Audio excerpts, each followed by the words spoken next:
नयनमवतारं नयतु मे। ज्योतिपुंज युग प्रधान परम पावन गुरुदेव के श्री चरणों में भावपूर्ण नमन। ऊर्जा, उत्साह और उमंग के साथ उपस्थित सभी धर्म श्रोता, श्रावक, श्राविका, आज का ये दिन और ये पल हमारे लिए महत्वपूर्ण है, क्योंकि जो है वो आज और अभी में है। कल बीत चुका है, भविष्य संभावनाओं से जुड़ा हुआ है। तो सबसे महत्वपूर्ण है हमारा वर्तमान का वह पल, यह पल। तो आप में से कितने लोग हैं जो वर्तमान में रहते हैं? कितने लोग अभी यहां पर हैं? वो अपना हाथ ऊपर कर सकते हैं। जो भी यहां पर बैठे हैं, जो यहां बैठे हैं वो हाथ ऊपर करेंगे। देखो, कई लोग हाथ ऊपर कर रहे हैं, कई लोग नहीं कर रहे। अब उसके दो कारण हैं। अधिकांश लोगों ने किए, इसका मतलब वो यहां है। जिन्होंने नहीं की, या तो वो सोए हुए हैं या खोए हुए हैं किसी कारण से। कई बार ये जो प्रश्न पूछा जाता है कि भी आपकी घड़ी में क्या टाइम हुआ है, आप क्या जवाब दें? ये ऐसा क्यों पूछते? आपकी घड़ी में, ऐसे बोले ना घड़ी में क्या टाइम हुआ। अभी आपकी घड़ी, मेरी घड़ी की घड़ी अलग अलग थोड़ी। घड़ी में क्या टाइम हुआ, यही हो सकता था। कोई जैसे भीतर प्रवेश करता है, कोई घर पे आता है तो पूछ लेते हैं आप आ गए? अरे नहीं, मेरा भूत आया है। अरे मैं तो दिख ही रहा हूं। ऐसा पूछो कि भाई तुम्हारे मित्र आए क्या, तुम्हारे साथी आए क्या, वो आए क्या, ये आए क्या, ये पूछे तो समझ में आता है। वो खुद जब साक्षात सामने दिख रहा है, फिर ये क्यों पूछते हैं कि आप आ गए? क्या आपने ये व्यवहार देखा है जीवन में? कभी ऐसा होता नहीं होता? बोलते नहीं बोलते, निकल जाता है। ये क्यों निकलता है या ये क्यों कहते हैं? इसकी परंपरा का राज क्या है? मतलब ये होता है कि आप अच्छी तरह आ गए ना, मतलब आप अच्छी तरह आ गए तो बुरी तरह कौन आता है? किसी प्रकार का कष्ट नहीं हो, कष्ट नहीं हुआ। मतलब आपका कहने वाले वो कुशल क्षेम पूछते हैं कि सुख साता है कहीं। हाँ जी, निकल जाता है। ठीक है, आप क्या कहते हो? देखने के बाद खुशी आती है तो खुश हो जाओ ना, फिर ऐसे क्यों बोलते आप आ गए? हाँ जी, एक मिनट शांत, इनको बोलने थे। हाँ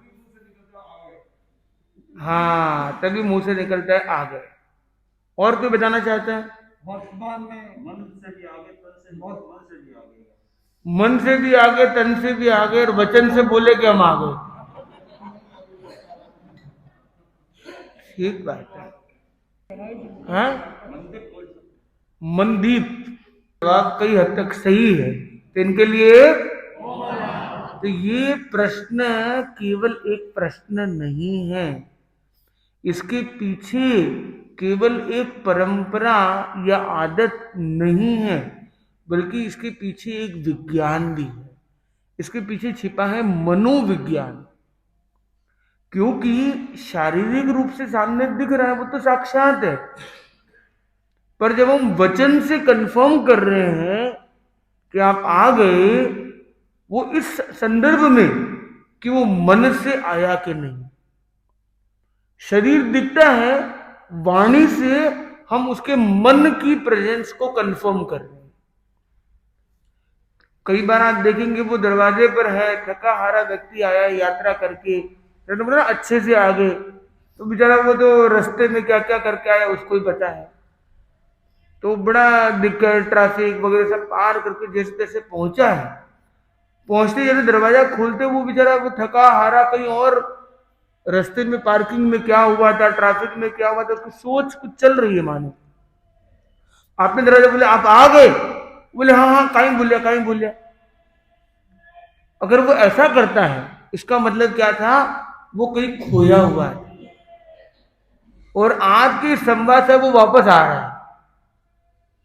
बोले नहीं नहीं आप आ गए, बोले हाँ हाँ नहीं रास्ते में से, फिर वो जुड़ जाता है। मतलब ये क्या है, कनेक्ट का पॉइंट है, कनेक्ट करने का तरीका है।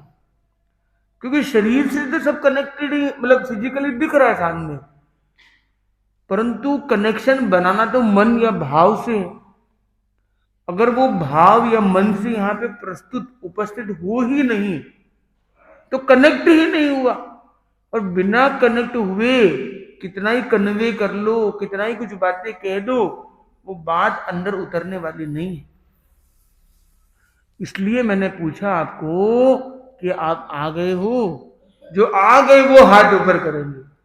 हाथ ऊपर करने का मतलब क्या है कि आप कायिक अभिव्यक्ति कर रहे हो कि यस वी आर अटेंडिंग। तो कौन कौन आ गया वो हाथ ऊपर करेगा? Very good. इसको कहते हैं स्कूल में, इसको कहते हैं अटेंडेंस। तो अटेंडेंस लगने के पीछे भी देखो दो बड़े कारण हो सकते हैं। एक तो ये है कि मेरी उपस्थिति या अनुपस्थिति को सबके सामने नोटिस किया जाएगा। मतलब आज अगर मैं स्कूल नहीं गया हूं तो पूरी क्लास के बीच में नाम आएगा कि मनदीप, वो बोले जवाब नहीं है, एब्सेंट। तो प्रेजेंट है, उसको प्रेजेंट सर बोलना है। एक दूसरी जो शक्यता है वो यह भी है कि अटेंडेंस लगती है तो वो आदमी अटेंटिव बन जाता है। तो एक उपस्थित होना और एक जागरूक होना, दोनों में थोड़ा सा अंतर है। जैसे भोसवाड़ तो कभी वही बोलते आओ, मतलब जैसे आ जाओ आओ, ऐसे भी बोलते हैं भोसवाड़। बोले बहुत कुछ बोलते हैं, पर ये क्यों बोलते हैं उसकी बात हम कर रहे हैं। ऐसा भी तो कभी कभी बोलते हैं ना कि हाँ आप आ गए, तो उसके पीछे का विज्ञान की हमने बात की। आपकी घड़ी में क्या टाइम हुआ, इसका मतलब ये है कि हो सकता है कि आप 2 घंटे पहले के टाइम में चल रही होगी। सुबह 7 बजे उठे थे, अलार्म बजा और आप अलार्म बंद करके सो गए, या किसी बाजू वाले ने, मतलब बच्चे ने, श्रीमान ने, या किसी और व्यक्ति ने, परिवार के सदस्य ने अलार्म बंद कर दिया और आप लेट हो गए। तो आपके दिमाग में अभी तक चल रहा है कि मैंने अलार्म भी रखा था, 7 बजे उठना था, मेरा ये काम रह गया, उसने अलार्म बंद कर दिया, ऐसा क्यों वैसा क्यों, वो चल रहा है अंदर दिमाग में। फिजिकली आप प्रवचन में आ गए, पर मन आपका कहाँ है? 7 बजे के टाइम में, अभी बज गई 9:15, 9:30 बजने वाली, पर आपका दिमाग कहाँ पे? अभी 7 बजे वाले टाइम में। तो बोलेंगे टाइम क्या हो रहा है, तो वो देखिएगा अच्छा 9:30 हो गया। अरे मतलब वो कहने का मतलब है कि तुम इस समय में आ जाओ। तो ये जो टाइम और स्पेस, आप आ गए मतलब इस स्पेस में आ गए क्या, और आपका टाइम क्या हो रहा है, आपकी घड़ी में टाइम क्या, मतलब इस टाइम में आ गए क्या। तो उस काल और उस क्षेत्र में उपस्थित होना बड़ा इंपॉर्टेंट है। द्रव्य रूप में आप यहां दिखते हैं, पर भाव रूप में क्षेत्र और काल से आपका जुड़ाव हुआ या नहीं। हो सकता है भावों से आप पूर्व के किसी क्षेत्र, पूर्व के किसी काल में ही आप उलझे हुए हो। और बहुत बार दिन में कई मर्तबा हम लोग, हो सकता है कि हम अतीत की उस ख्यालों में चले जाते हैं, ये भविष्य की कल्पनाओं और चिंताओं में चले जाते हैं और वर्तमान को खो देते हैं। तो इसको क्या कहते हैं? प्रमाद। हम अतीत में खोए हुए हैं, ये भविष्य की चिंताओं में उलझे हुए हैं, ये क्या हो गया? प्रमाद। अब बोलेंगे महाराज प्रतिक्रमण भी तो अतीत का ही तो करते हैं, क्या अतीत को भूल जाए? आप तो अतीत इतने इतिहास के प्रवचन करते हैं। हर पर्यूषण में, संवत्सरी में भगवान महावीर की 27 भव यात्रा सुनाई जाती है। अतीत को अगर छोड़ देना चाहिए तो अतीत की बातें क्यों की जाती है? इतिहास की इतनी किताबें क्यों लिखी जाती है? इतना क्यों पढ़ाया जाता है? तो अतीत का एक मूल्य तो है। अगर अतीत को जानना प्रमाद है तो अतीत के बारे में कोई बात ही नहीं करनी चाहिए। नहीं, अतीत में खोना अलग बात है, अतीत को जानना अलग बात है। खोने का मतलब है कि हम ख्यालों में खो गए। वो उस दिन ऐसा हुआ था, ऐसा हुआ था, और उसी चीज को आप ध्यान पूर्वक देखते हो, इसको प्रतिक्रमण कह दिया। अय्यम पडिक्कमामि। तो आज हम एक सूत्र पर ध्यान देने जा रहे हैं, वो है अय्यम पडिक्कमामि। मैं अतीत का प्रतिक्रमण करता हूं। पडिपुन्नम संवरिमि।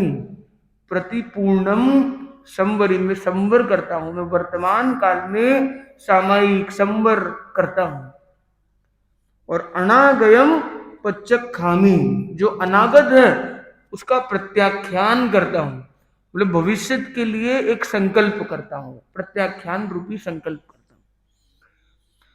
सबसे महत्वपूर्ण क्या है? अय्यम पडिक्कमामि, पडिपुन्नम संवरिमि या अनागयम पच्चखामी?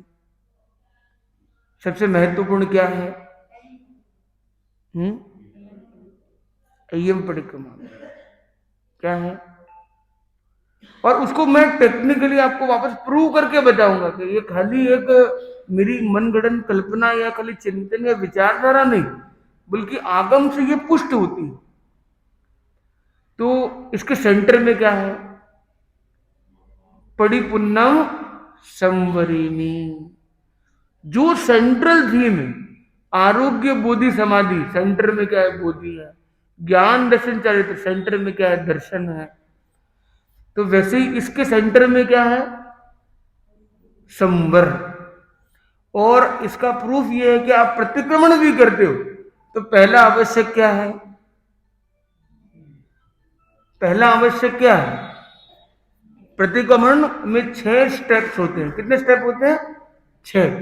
तो प्रतिक्रमण का आगमिक नाम है आवश्यम। षट आवश्यक, षडावश्यक भी उसे कहा गया कि 6 आवश्यक को हमने प्रतिक्रमण नाम प्रसिद्ध हो गया। जैसे भक्तामर का नाम भक्तामर क्यों है? और इसका मूल नाम क्या है? भक्तामर का नाम भक्तामर क्यों है? उसका मूल नाम क्या है? तो शायद मेरे हिसाब से जो भक्ति पूर्व ने स्थापना की थी भगवान ऋषभ की।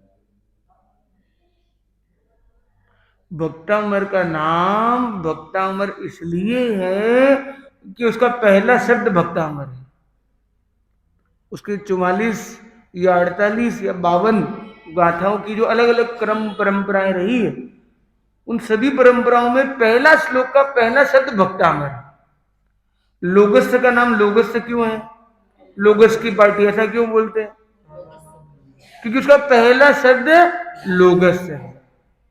नमोत्थुर्णम की पार्टी को नमोत्थुर्णम की पार्टी ऐसा क्यों बोलते हैं? उसका पहला शब्द नमोत्थुर्णम है। पर क्या ये मूल नाम नमोत्थुर्णम की पार्टी का नमोत्थुर्णम है? क्या लोगस की पार्टी का नाम लोगस है? भक्तामर का नाम क्या मूल नाम भक्तामर रहा है? अगर हम थोड़ा सा उसमें जाए तो ये इतिहास का विषय है अवश्य, पर भक्तामर स्तोत्र एक्चुअल में आदिनाथ स्तोत्र है। युगादौ, युग की आदि में जो हुए, तो आदिनाथ का स्तवन है। तो ऐसे देखे भाव की दृष्टि से लोगों आदिनाथ स्तोत्र है, पर क्योंकि उसका पहला शब्द भक्तामर है और लोगों ने याद किया, अरे भक्तामर याद हो गया, अरे छोटे छोटे बच्चे मिलते हैं उनको बोलो नमस्कार महामंत्र याद है, वो थोड़ी देर रुक जाते हैं। तो इतने मां बोलती नमो अनंताणम याद है? नहीं बोले हाँ नमो अनंताणम याद है। तो उनके लिए क्या नमो अनंताणम उनको याद है, नमस्कार महामंत्र याद उनको वो कनेक्ट नहीं कर पाते कई बार। वे लोगस याद बोला, लोगस बोला, लोगस जो हाँ स्टार्ट हो गया। और ऐसे भी हमारी मेमोरी के लिए भी क्या होता है कि कोई एक शब्द श्लोक का बोल देते ना, हम बोल पड़ते हैं, और एक खत्म होता है दूसरा फिर याद आ जाता है, ऐसे क्रम धारावाहिक बन जाता है। पर ऐसे बीच में बोले लोगस की चौथी पार्टी बोलो, चौथा श्लोक बोलो, तो हर कोई उतना इक्वली न बोल पाए, पर क्रमशः बोलते जाए तो वो चौथा क्या पांचवा सब बोल देगा।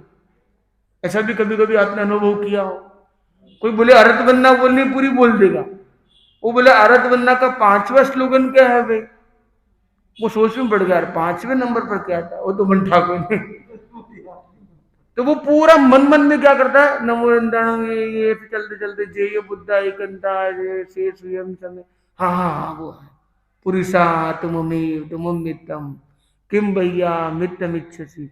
अच्छा ये है, तो उसको कलेक्ट करने में ये एक तरीका है। तो साइकोलॉजिकली भी और आदत भी बन जाती है लोगों की कि वो वाली पार्टी, वो वाली पार्टी, नमो तृणम डॉट डॉट वाली पार्टी, तो डॉट डॉट तो हट गया, नमो तृणम की पार्टी। तो ये कुछ क्रम बन गए। पर नमो तृणम की पार्टी का मूल नाम क्या है? शक्र स्तुति, या और ज्यादा मूल में जाइए, संस्कृत नाम हो गया, हिंदी या संस्कृत निष्ठ नाम हो गया। मूल आगम प्राकृत में तो उसका नाम है सक्कत हुई, वही शक्र की स्तुति, शक्र स्तुति। तो उसका नाम शक्र स्तुति क्यों हुआ? क्योंकि इंद्र, पहले देवलोक की इंद्र का नाम है शक्रेंद्र या शक्र, और उन्होंने तीर्थंकर प्रभु महावीर की जो स्तुति की, जिन शब्दों से की, उसको कहा गया सक्कत हुई। उन्होंने जब भगवान को नमस्कार किया तो तिकुतो आयन नहीं किया, उन्होंने बोला नमोथूणम अर्हंताणम भगवंताणम आईगराणम तिथेराणम। तो तीर्थंकरों को अलग अलग अलग विशेषणों से संबोधित करते हुए उनको प्रणाम करते हैं, और शुरुआत में वो अपना उद्देश्य बता देते कि मैं क्यों आया हूं, आपको मेन तो नमस्कार प्रणाम हो गई, तो नमोथु, तो नमोस्तु। तो दिगंबर परंपरा में प्रणाम की परंपरा, संतों को भी प्रणाम करेंगे तो क्या बोलेंगे? नमोस्तु। बोले भाई जब देवेंद्र जी भगवान को ऐसा प्रणाम कर रहे हैं तो हम भी, तो हमारे महाराज यही है, भगवान के प्रतिनिधि है। तीर्थंकरों की अनुपस्थिति में सुसाहुणो गुरुणो, शुद्ध साधु है मेरे लिए गुरु है, हमारे धर्म संघ में आचार्य हो गए गुरु, तो उनको हम प्रणाम करते हैं। तो एक परंपरा चल पड़ी। तो हम थोड़ा सा अंदर जाते हैं तो हर चीज के पीछे एक लॉजिक, एक साइंस, एक अंडरस्टैंडिंग, और ये जब आती है अंदर में तो उसको करने का जो भाव होता है वो और गहरा बन सकता है। हम चलते लोगस में, लोगस का नाम, मूल नाम क्या है, कौन बताएगा भाइयों में? हाँ, 24 उसको क्या बोलते हैं? 24। और संस्कृत नाम है चतुर्विंशति स्तव। तो चतुर्विंशति स्तव, ये तो बहुत भारी है, क्या इतना सब क्या बोल रहे? तो चतुर मतलब 4, विंश मतलब 20, तो 20 और 4 कितने हो गए? 24।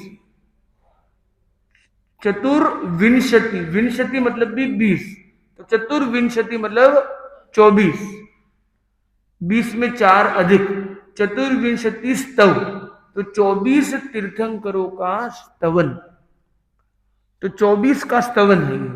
अब 24 कौन है? तो 24 तीर्थंकर है, तो चतुर्विंशति स्तव उसको बोलते 24। फिर हम आए भक्तामर स्तोत्र पर, तो उसका नाम है आदिनाथ स्तोत्र, क्योंकि वो आदिनाथ पर केंद्रित है। अब हम चलते हैं प्रतिक्रमण पर। तो प्रतिक्रमण का नाम प्रतिक्रमण क्यों? अब मेरा प्रश्न आपसे, कितने लोगों ने कभी ना कभी प्रतिक्रमण किया है? हाथ ऊपर करेंगे। कभी ना कभी प्रतिक्रमण किया है, कम से कम संवत्सरी का ही किया हो। आजू बाजू वालों को पूछ लीजिए थोड़ा सा, आपने किया कभी ना कभी? तो हाथ ऊपर करेंगे। वेरी गुड, क्योंकि आपकी जागरूकता है ये। प्रतिक्रमण कराया हो पर आपने अगर दिल से किया ही ना हो तो आपने नहीं किया मतलब। अब ये है कि आप में कितने लोगों को प्रतिक्रमण याद है? कितने लोग हैं? हाथ ऊपर करेंगे। नहीं, अब मुझे ये सब इतना समझ में नहीं आता, मुझे तो ये बोलो याद है नहीं, पर एक ही जवाब होना चाहिए। अच्छा, मोटा मोटी याद है, मोटा मोटी याद है, वो हाथ ऊपर करेंगे एक बार। अच्छा, कभी ना कभी याद किया था, ऐसे जो लोग हैं कभी ना कभी तो याद किया, ठीक है। और वो जो है जिन्होंने कभी ना कभी उसका उच्चारण देख के ही सही किया है, याद नहीं है कोई बात नहीं, देख के उच्चारण किया है कभी ना कभी। और आज तक कभी उच्चारण नहीं किया, पर कम से कम मिच्छामि दुक्कडम जरूर बोला है। प्रतिक्रमण करवाता है कोई और, मिच्छामि दुक्कडम में एंटर हो जाते हैं। ऐसे कौन लोग हैं? अरे और कौन कौन है बोले माने मारा टाइम करी मन तो सुनावे सुन लिया, मैं तो ना मिच्छामि दुक्कडम बोला ना की करा, वे आपको गानों गावे मैं बैठ जाऊंगा ठीक। ऐसे भी लोग हो सकते हैं, उन्हें हाथ ऊपर करने की जरूरत नहीं। इंपॉर्टेंट बात यह है कि हमें ये प्रयास करना चाहिए कि हम जो चीज कर रहे हैं, मुझे लगता है प्रतिक्रमण पर अपने आप में कुछ ऐसे क्रम रखने चाहिए। हमें उसकी और अधिक चर्चा करनी चाहिए कि प्रतिक्रमण करने का बेस्ट तरीका क्या हो, प्रतिक्रमण करने का विज्ञान क्या है, प्रतिक्रमण करने की विधि क्या है, विधि विधान और उसके पीछे का विज्ञान, किस तरह से प्रतिक्रमण को किया जाए कि वास्तव में कपड़े की धुलाई हो, आत्मा की धुलाई हो। जैसे कपड़े की धुलाई की जाती है और कपड़े को धोया, पानी में गंदा है कपड़ा, आपने पानी में डाला और सीधा सुखा दिया, कपड़ा कितना साफ होगा। और एक आदमी ने क्या किया, पानी में डाला और थोड़ा सा उसको रगड़ा, सॉरी रगड़ा नहीं, बिल्कुल भी पानी में डाला, निचोड़ा और सुखाया। एक ने निचोड़ा नहीं, ऐसे सुखाया, टंगा दिया सीधा ऊपर, धूप में है, क्लिप लगा के धूप में जाके सुखा दिया। दूसरे आदमी ने क्या किया, सॉरी पहला आदमी था, उसने छाव में सुखा दिया उसको। वो कैसा होगा, अंदर कपड़े धोने का क्या था, डाल दिया पानी में और कहीं पे भी छाव में रख दिया था। दूसरा आदमी था, उसने निचोड़ा तो नहीं पर धूप में सुखाया। तो कुछ धूप के कारण भी कुछ धूल मिट्टी उसकी जो पीलापन है कपड़े में, अगर सफेद कपड़ा पीला हो रहा है तो पीलापन थोड़ा हरण हो जाएगा, बहुत संभावना है। तीसरा व्यक्ति उसे निचोड़ के कपड़े को सुखाया, तो कपड़ा निचोड़ने मात्र से भी कुछ पानी के साथ साथ मैल भी बाहर हो जाए। चौथा व्यक्ति उसे थोड़ा सा पानी में रगड़ा और निचोड़ के सुखाया। अगला व्यक्ति उसने क्या किया, जहां दाग था वहां ध्यान दिया, वहां थोड़ा ध्यान से वहां रगड़ा और पानी में धोया, निचोड़ा, सुखाया। अगला व्यक्ति आया, उसने क्या किया, सर्फ साबुन कोई ना कोई ऐसी तत्व को अंदर डाला उस मैल को हटाने वाला, और उसको रगड़ा और सारी प्रक्रिया की।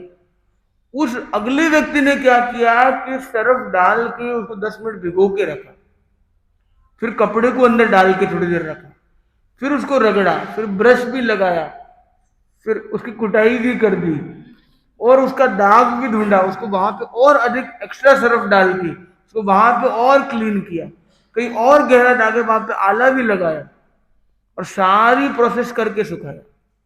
आप बताओ कि सबसे ज्यादा शुद्धिकरण कौन सी प्रक्रिया में होगा, पहली वाली में या आखिरी वाली में? अब वैसे ही हमारा प्रतिक्रमण, प्रतिक्रमण में पानी में कपड़ा डाला और छाव में लटका दिया।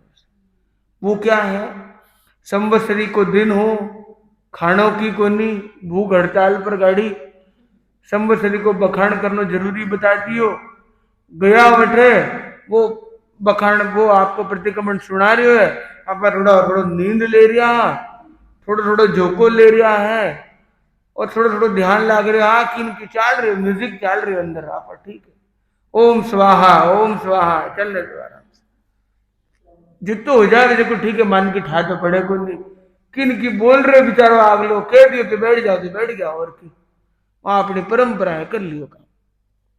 पर कोई कोई होवे जिको भाई कम से कम कपड़ा निचोड़ने को कष्ट कर ले, मतलब मिच्छामि दुक्कडम, इतो सहभागी बन जावे, समझे को नहीं की किन की बोल रहे मन ठाकुर ने कहीं बोले, पर जिको भी हमारा पाप धुल जावे तो अच्छा ही है भाई, चोखो, तो वो कम से कम वो मिच्छामि दुक्कडम जोड़ दे। तीसरो होवे जिको भी प्राकृत में तो के ठा कहीं कहीं बोले हैं, पर हिंदी का शब्द तो थोड़ा सुनी दे समझ में आवे तो वीरे मायने जुड़ जावे कम से कम। 40 लोग उसको ध्यान विरमान तो ध्यान लगा देते कम से कम, तो वो भी बहुत अच्छी बात है।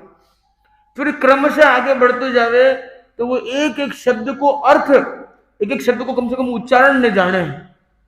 वो बोले है, वो एक एक शब्द ने देखे है सागे सागे, तो एक एक शब्द में सागे सागे चाले हैं, मतलब एक एक जी के अर्थ ने भी समझे, और एक जी को है शब्द ने अर्थ ने जोड़ता हुआ अपनी भावधारा ने फिर मैंने जोड़ पावे। एक जी को विधि पूर्वक, सम्यक उच्चारण पूर्वक, विधि पूर्वक, अंतर चिंतन के सागे, भाव चिंतन के सागे, एक एक शब्द के अर्थ के सागे आपकी भावधारा ने जोड़ता हुआ आपके अतीत को चिंतन करे कि अहिंसा महाव्रत, अहिंसा व्रत को मैं कर रही हूं, थूलाओ प्राणाय वायाओ वेरमणम, मैंने स्थूल प्राणातिपात का त्याग किया है। प्राणों का अतिपात, किसी भी प्राणी को, प्राण को कष्ट देना, प्राण मतलब खाली शरीर को, मैंने किसी को जान से नहीं मारा हूं मान लो, तो किसी का मन भी दुखाया है तो मैंने मनोप्राण को कष्ट दिया है, मनोबल प्राण को कष्ट दिया है, उसको बोलते बोलते रोक दिया, उसके वचन बल प्राण को कष्ट दिया, उसको मैं ध्यान से नहीं खड़ा हुआ तो टल्ला लग गया, या समय के मैंने संगठा कर दिया, थोड़ा सा डिस्टर्ब कर दिया, अचानक बीच में आके कुर्सी इधर उधर लग गई हो, काइबल प्राण को मैंने कष्ट दिया, और वो उसके अंदर भाव आ रहा है अंदर में, लाद कर अतिभार पशुओं को स्वयं में निर्दय मैं बना। अब कटे किसा तो पशु है, अब कटे पशु है, कटे पशु जगह इतना बार माल लादने करो वो काम पड़ रही, पर हाँ आज भी पड़ता है। जब आप कहते हो कि भी अमुक देश से ये सामान आ जाए, अमुक गांव से ये सामान आप मंगवाते हो, ये करते हो, आपको क्या पता है कितने जानवरों का भी कहां कहां पे किस किस लेवल पे प्रयोग होता है। तो आप डायरेक्ट शायद नहीं करते होंगे, पर इनडायरेक्टली वो भी चलता है। और आज के हमें मॉडर्न संदर्भ में भी देखना चाहिए कि अतिभार हम पशुओं पर डाल रहे हैं या जीवों पर डाल रहे हैं, किस तरह से डाल रहे हैं, उसकी प्रक्रियाएं शायद बदल चुकी, पर वो भाव मन में आया कि नहीं, हमने अपने आप को हल्का किया कि नहीं। हो सकता है कि हिंसा के संदर्भ बदल गए, आज हम मन से हिंसा ज्यादा कर लेते हो, मोबाइल से हिंसा कर लेते हो सकता है कि किसी पर ताना मार के हिंसा कर लेते हो, किसी के बारे में गलत अफवाह फैला के कर लेते हो, शंका की सुई, पावर ऑफ डाउट यूज कर देते हो। आज देखियो कि नहीं, मतलब शायद बटे गए हो, हमको पता नहीं कुछ भी बात, या कोई भी गलत मैसेज भी हम फॉरवर्ड दबा देते हो और लोगों में भ्रांति पैदा कर देते हो। हमें पता नहीं है कि संत की क्या व्यवस्था है, साध्वी की क्या व्यवस्था है, हम समीक्षक बन जाते हैं। और आजकल तो महाराज ईसा है, वो ईसा है, वो किसा है, और कमेंट्री शुरू कर देते हैं। अरे उसका बोध तो कर लो। और साधु साध्वी तो माता पिता के समान उनके लिए श्रावक श्राविका हो सकते हैं, और श्रावक श्राविका का दायित्व भी है, क्योंकि साधु भी कोई गलती करता है तो श्रावक को उस पर भी ध्यान देना चाहिए कि वो महाराज का जो मार्ग है, महामार्ग है, उसमें हम कैसे सहयोगी बने, और उसके लिए उनके पास जाके उनको निवेदन भी करें। उनका भी जो इतने बड़े मार्ग पर चले, छोटे मोटे रजकण में कहीं उलझ जाए तो ठीक नहीं है, उनको हम सहयोगी भी बने, जरूरत होने पर उन्हें कुछ हम कहना भी हमें पड़े, पर वो उचित ढंग से हमने किया या नहीं। चाहे अपने परिवार में किसी को बोलना है, किसी को भी हम बोल रहे हैं, हम बोलने के वो अधिकारी है तभी जब हम उस व्यक्ति की स्थिति परिस्थिति को समझ पाए। न हम उसके नियम धर्म को समझते, न हम उसकी मनस्थिति और परिस्थिति को समझते, और हम कमेंट अगर दे देते तो हम जाने अनजाने कई जीवों को कष्ट दे देते हैं। तो हमें क्या ध्यान देना है, कहने का मतलब है कि कपड़े की धुलाई करनी तो पूरी अच्छे से।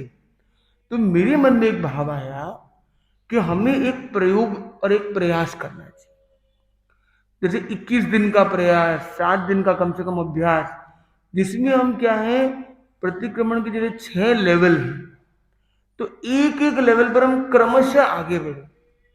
जैसे उसमें 12 व्रत या 99 अतिचार है, तो हम एक एक अतिचार को क्रमशः समझे, एक दिन में जितना हो सकता है उतना उतना चलते जाए हम आगे, और हम उसका उच्चारण समझे, उसके पीछे के विज्ञान को समझे, उसकी सही विधि को समझे, और सबसे महत्वपूर्ण, ये सब तो किताबों में मिल सकता है, उसके पीछे भाव क्या है और कैसे अपने भावों को सही रूप में जोड़ सकते हैं, जिससे हो सकता है कि हम पूरा प्रतिक्रमण भावपूर्ण नहीं कर पाते, पर एक पार्टी ही सही, एक बोल ही सही, वो इतने अंदर भाव से आए कि मानो तीर्थंकर गोत्र का बंधन हो जाए, मतलब इतने विशुद्ध भाव आ जाए।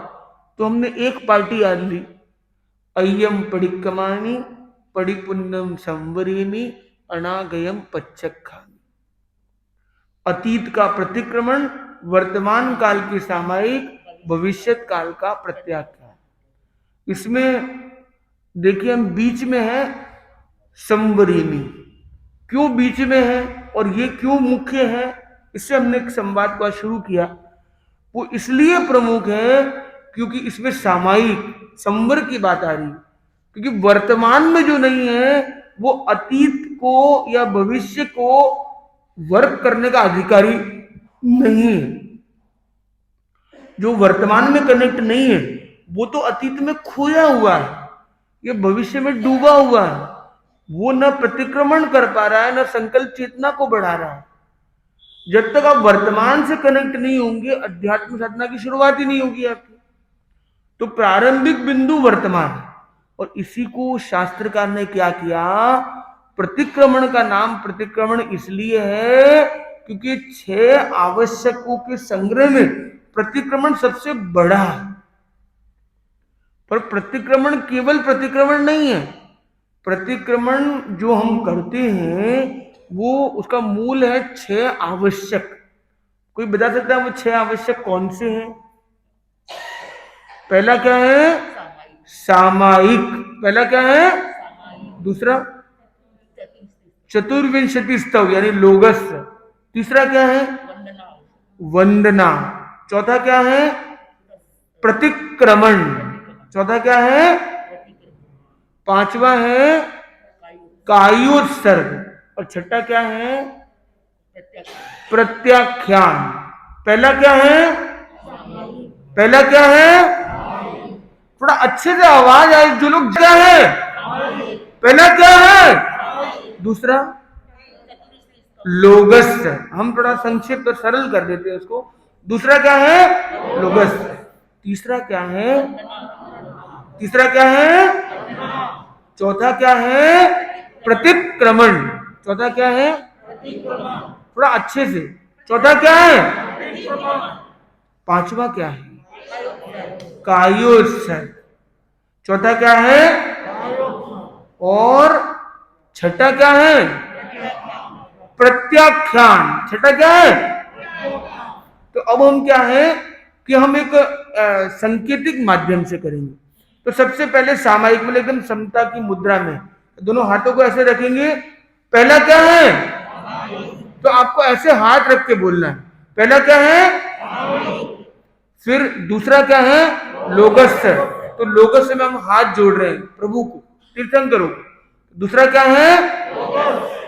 तीसरा है वंदना। वंदना में हम प्रदक्षिणा का एक प्रयोग कर रहे हैं, मतलब संकेत में, खाली कहने के लिए। तीसरा क्या है? चौथा क्या है? तो प्रतिक्रमण। चौथा क्या है? प्रतिक्रमण। मतलब वो तो एक बहुत साहस का कार्य है, करना चाहता है, उसको खोलना बहुत साहस की प्रवृत्ति है। अपने अतीत के उस डार्क सीन को देखना। चौथा क्या है? पांचवा क्या है? तो हमने ध्यान की मुद्रा बताई। पांचवा क्या है? और छठा है ये प्रत्याख्यान, मतलब एक संकल्प चेतना है, तो प्रत्याख्यान। छठा क्या है? अभी एक 6 की 6 मुद्रा हम करेंगे, फास्ट एक्टिविटी करेंगे। सब लोग रेडी हैं? All are ready to move? चलो। पहला क्या है? दूसरा, तीसरा, चौथा, पांचवा, छठा, तो ये जो हमारी 6 आसन 6 मुद्राओं के माध्यम से, मुद्रा कोई लिखित नहीं है तो हमने ऐसे अपने याद रखने की दृष्टि से आपको शेयर की, पर ये जो 6 तत्व हैं, 6 एलिमेंट है, उनको भगवान ने क्या बोला, 6 आवश्यक है। मतलब ये ऑप्शनल नहीं है, ये साधना की मार्ग के लिए आवश्यक है। तो आपको आगे बढ़ना है तो पहला आवश्यक क्या है, सामायिक। और सामायिक क्या मतलब हो गया, संवर। तो क्या हो गया, परिपुन्नम संवरेमी। तो संवर से ही प्रतिक्रमण की शुरुआत होती है, संवर पहले किया जाता है, फिर तीर्थंकरों की स्तुति, फिर अपने गुरु को भावपूर्ण वंदना, फिर प्रतिक्रमण करते हैं, मतलब फिर अय्यम परिक्रमामि, फिर अतीत का प्रतिक्रमण करूंगा। आप सोचेंगे ऐसा क्या है, मतलब यार भाई क्रम तो जो लिखा है वैसे ही बोलना चाहिए। तो क्रम इसलिए ऐसा बनाया गया कि प्रतिक्रमण के एंडिंग में आप बोल रहे हो। अभी आपका क्रम की बात नहीं है तो टेंस वाइज बोल दिया, past tense, present tense, future tense. तो इस हिसाब से वो सूत्र बन गया कि सूत्र एंडिंग में, प्रतिक्रमण की समाप्ति के समय में छठे आवश्यक में आप ये लाइन बोलते हो, अय्यम परिक्रमामि परिपुन्नम संवरेमि अनागयम पच्चखामि। मैंने अतीत का प्रतिक्रमण किया, अभी मैंने वर्तमान काल की सामायिक में कर रहा हूं, और अब मैं भविष्य काल का प्रत्याख्यान करने जा रहा हूं। ये बात इस सूत्र में आ रही है। तो हमने संवर को मुख्यता दी, वर्तमान को मुख्यता दी। आज के हमारी जो चर्चा का सारांश ये है कि ये एक सूत्र भी हम अगर भावपूर्ण दृष्टि से करें तो उसका लाभ बहुत अधिक हो सकता है। तो पूरा प्रतिक्रमण तो करना चाहिए, ऐसा नहीं कि नहीं करना चाहिए, पर कम से कम उसकी एक पार्टी है, उसको हम आज से रोज करने के लक्ष्य रखें कि कम से कम ये एक लाइन, अय्यम परिक्रमामि परिपुन्नम संवरेमि अनागयम पच्चखामि, ये छठे आवश्यक की लाइन है, इसको मैं रोज करूंगा। अब अतीत का प्रतिक्रमण कैसे करना मुझे तो इतना आता नहीं है, पर वर्तमान काल की सामायिक तो आप कर सकते हो। तो एक सामायिक आपने कर ली, और अतीत का प्रतिक्रमण तो सोचा कि पिछले 24 घंटे में, मतलब जब से प्रतिक्रमण नहीं किया आज से पहले तक का काल में मैं अपने अतीत का प्रतिक्रमण करता हूं। तो मन में भावधारा में गए 3 लंबी श्वास लेकर, और कैसे वो प्रतिक्रमण कर सकते हैं, कैसे वो प्रयोग करना चाहिए, उसको भी हम आगे के क्रम में चर्चा करेंगे। पर एक हमने संक्षिप्त रूप में ही सही अपना ग्लिम्स कर दिया, ग्लांस कर दिया, और उस कपड़े को एक बार तो पानी से निकाल के, सर्फ साबुन नहीं है आपके पास, रगड़ने का टाइम नहीं है, कोई बात नहीं, पानी से निकाल के निचोड़ तो दो कम से कम, उतना तो हो जाए कम से कम, तो भी हम कुछ हद तक आगे बढ़ सकते हैं, उसमें हम उस दिशा में आगे बढ़ते चले जा सकते हैं। तो हमने अय्यम परिक्रमामि किया। जब भी जीवन का कोई दुखद प्रसंग याद आ जाए, जब भी आपको लगे कि मैंने बहुत बड़ी गलती कर दी, तो आप क्या कीजिए, जो मध्यकालीन 22 तीर्थंकरों का प्रतिक्रमण था वो कैसा था, जब भी गलती हुई और याद आया कि मेरी गलती हुई, एहसास जब हो गया तत्क्षण काम कर दो, क्लीन कर। समझ में आ गया कि भाई आज यहां ग्रीस लग गया है, तुरंत गीले गीले में उसको साफ कर दो, फटाफट साफ हो जाएगा।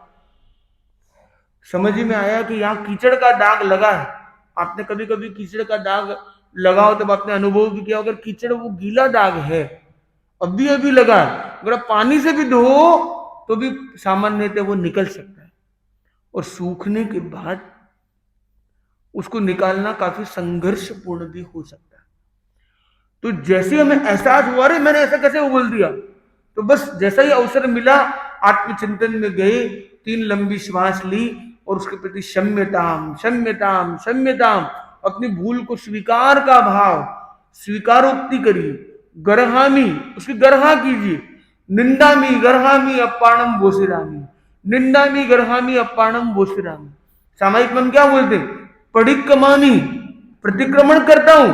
कैसे करता हूं, निंदामी गर्हामी अपाणम बोसिरामी, मतलब उस दाग को मैंने जैसे देखा, पड़िक कमामी मैंने देखा, अरे 2 मिनट पहले मेरा दाग लगा, निंदा नहीं, अरे ये गलत हो गया, गर्हामी, इसको हटाओ यहां से, उसके प्रति एक्सेप्टेंस ला रहा हूं, मेरी कमी को मैं स्वीकार कर रहा हूं, और क्या करता हूं लास्ट में, अपाणम वोसिरामी, अपने आप से उसे अलग कर दो, दाग लग चुका है, पानी से रगड़ के उसको अलग कर दो, उस गंदगी को अपने से अलग कर दो। तो जैसे ही मैं उसको वोशिरे कर देता हूं, वोशिरामी कर देता हूं, वो प्रॉब्लम मेरी निकल जाती है, वो मेरे से जो कर्म दलित जुड़ा है वो काफी हद तक निकल सकता है, और बहुत अच्छी भावना से करे तो पूरा निकल सकता है। तो हम एक पाठ जो है हमारा, जो सामायिक पाठ में आपको याद भी है, तो पड़िक्कमामी निंदामी गर्हामी अपाणम वोसिरामी, जैसी कोई गलती हुई, सास बहू थे, सास के मन में कुछ उतार चढ़ाव आया, कुछ आवेश में आके 2 शब्द बोल दिए, फिर कमत कामना जो भी किया उससे वो एक विषय है, पर आत्मा के लेवल पर बैठे, 3 श्वास लिए, पड़िक्कमामी निंदामी गर्हामी प्रणम भूषिरा, चिंतन किया कि मैं उस भाव को अपने से विलग करती हूँ, विलीन करती हूँ, त्यागती हूँ, ये मेरे अंदर जो आवेश की तरंग आई, राग द्वेष की तरंग आई, उसको मैं त्यागता हूँ, उसको छोड़ने का, विलिंगफुली एक्सेप्ट करने का और उसको रिजेक्ट करने का भाव मन में लाना है, तो हम काफी हद तक अपने आप को सुरक्षित बना सकते हैं। तो आज के इस क्रम में कितने लोगों को आनंद आया? पर मैं 2 चीजें मिस कर रहा हूं, मैंने आज कोई कहानी नहीं सुनाई और कोई गीत भजन नहीं सुनाया, क्योंकि लोग तो क्या है, भजन होता है तो लोगों को आनंद आता है, कहानी होती है तो लोग उस पर डुबकी लगाते हैं, उसमें भी आनंद आता है। तो आगे के क्रम में ऐसा भी कुछ चलता रहे, वो भी हो सकता है, पर आज हमने आगम के सूत्र पर चर्चा अवश्य करने का प्रयास किया है। तो मैं जानना चाहता हूं, आप में से किसी के मन में कोई जिज्ञासा है, कोई प्रश्न है, या कोई अनुमोदन है, कोई संशय है, तो वो पूछ सकते हैं। जैसे पायोत्सर्ग भी करते हैं जी प्रतिक्रमण में, हाँ, तो फिर वो उसमें भावधारा तो वो अपने तीर्थंकरों की आनी चाहिए, उनकी स्तुति कर रहे हैं तो, या फिर दूसरी भावना है? नहीं, जो आप कह रहे हैं वही करेंगे तो अच्छा रहेगा, क्योंकि हम अगर लोगस का ध्यान कर रहे हैं तो लोगस का ही भाव आना चाहिए। तो ये बड़ा अच्छा आपने मुद्दा रखा। तो 4 लोगस, कभी 12, कभी 20, कभी 40 लोगस का हम ध्यान करते हैं, कभी हम अतिचार का ध्यान करते हैं। तो अतिचार का ध्यान मतलब जो कर रहे हैं उसमें लीन होना चाहिए। तो जब हम लोगस की स्तुति कर रहे हैं, लोगस में, उस लोगस के एंड में नौकार मंत्र कहते हैं, नौकार मंत्र में, और जब हम अतिचारों का ध्यान कर रहे हैं, अतिचारों में। तो जो ध्यान जिसका कर रहे हैं उसमें रहना चाहिए। और कोई प्रश्न, कोई जिज्ञासा? और वो जिज्ञासा, प्रश्न या कथन वही कर पाएगा जो पूरे कार्यक्रम में भावनात्मक रूप से उपस्थित था, और जिसको कुछ समझ में आया वही कुछ पूछ सकता है। इसको बेचारे को समझ में नहीं आया, मन ठाकुर ने। हाँ जी,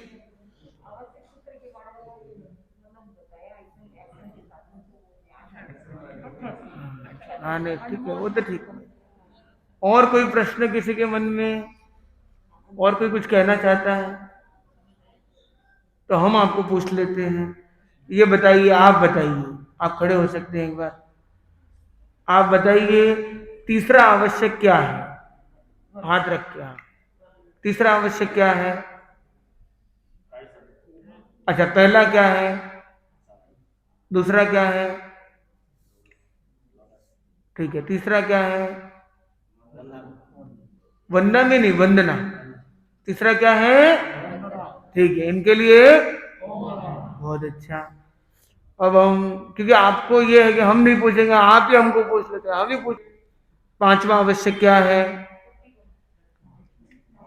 अच्छा, चौथा क्या है? हाँ, अच्छा, 5वां क्या है? छठा क्या है? पहला क्या है?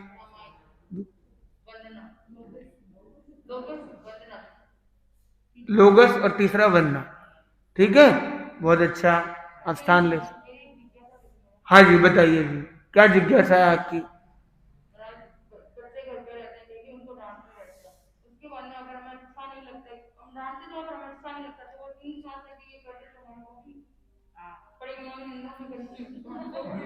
अच्छा, वेरी गुड। तो इन्हें बहुत अच्छी बात कही कि अब 2 बार ज्यादा भी डांट देंगे और कर देंगे मिथ्या में टुकड़ा। तो अच्छी भाव है, ठीक है। तो इन्होंने एक अच्छी जिज्ञासा रखी। तो वास्तव में ये समझना है कि इन शब्दों का अर्थ क्या है। उस प्रोसेस में हम कल और अधिक चिंतन भी कर सकेंगे। पर सबसे इंपॉर्टेंट है कि हम वहां क्या कर रहे हैं।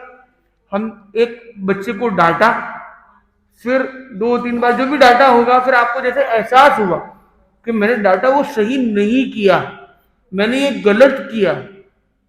जब तक आपको ये ना लगे कि मेरा ये तरीका डांटना तो था पर डांटने का तरीका गलत था, मानो ये एहसास ना हो कि मेरी गलती है, तब तक प्रतिक्रमण का लाभ नहीं मिलेगा हमें। तो हमने क्या है, प्रतिक्रमण विस्तृत नहीं कर पाए। हमने इतना सब शोधन के लिए एक प्रक्रिया की, परिक्रमामी निंदामी गर्हामी अपाणम भूषिरामी, और मन में भाव लाया कि मैं निंदा करती हूं, मैंने ऐसा काम किया, मां के बच्चे को ऐसे बोल दिया, इतनी सी बात पर इतना डांट दिया, अपने दूसरे स्ट्रेस को भी मैंने वहां निकाल दिया। ऐसा मन में एक कोसना चाहिए अपने आप। एक मन में जब ऐसा भाव आएगा कि मैंने किया आक्रोश, इस आक्रोश पर अपने आप को कोस लिया, निंदा भी कर लिया, पर कोसने तक रुकना नहीं, फिर उसको स्वीकार करना कि यस मैंने गलती की है, मैं तो सुधारूंगी। और अपाणम भूषण में अब मैं अपने आप को उससे हल्का करती हूँ, उसको फ्री करती हूँ आदि। और अब ये प्रण साथ में जुड़ना जरूरी है, क्योंकि अय्यम परिकमामी परिपुन्नम संवरे में 3 श्वास एक संवर या एक समता का भाव लाया, और अनागयम पच्चखामी, अब मैं गड़ा नहीं तोड़ूंगा, अब मैं उसको वैसा नहीं डांटूंगी। डांटना फिर भी होगा, पर जिस टोन में भी डांटा, कम से कम वो वाला काम अगली बार नहीं होगा। ये सेम गलती पर सेम तरीके से उतना हार्श नहीं होगा। ऐसा मन में एक संकल्प आ गया तो वो काफी हद तक हम अच्छा बन सकते हैं। अनुशासन की दृष्टि से कभी बिल्कुल।